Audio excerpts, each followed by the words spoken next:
Sekudlule inyanga ezilishumi nesishiyagalombili kwashona uSiyabonga Mabila owayineminyaka eyisikhombisa kanye noLawrence Moore owayineminyaka emine nabaminza ngesikhathi bebhukuda echibini elavuleka kwakhiwa umgwaqo kule ndawo. Kulandela lesigameko, iqembu iAction SA laqoka ithimba elalizophenya. Leli thimba lathola ukuthi uhulumeni wababudedengu kwagcine kuvunyelene ngesinxephezelo nemindeni.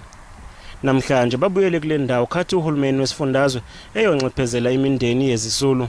The compensation that's been given is not going to bring back the family, the kids. It's not going to bring them back.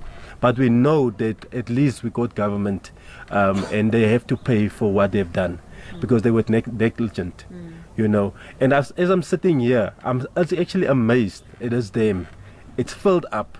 There's houses standing in the water there at the back.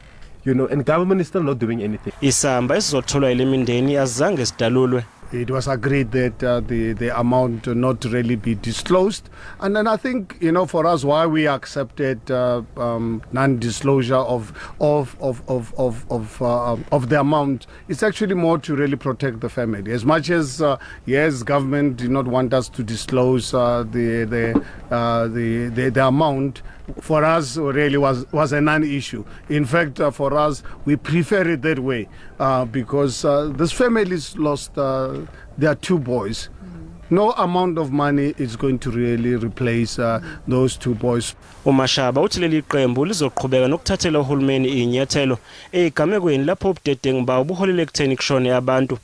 Labafana ababili bangena ohlwini lwengane eyishonile ngenxa yokuminza nokukhalakathela emigodini egujwa inkampani ezakhayo bese ingavalwa.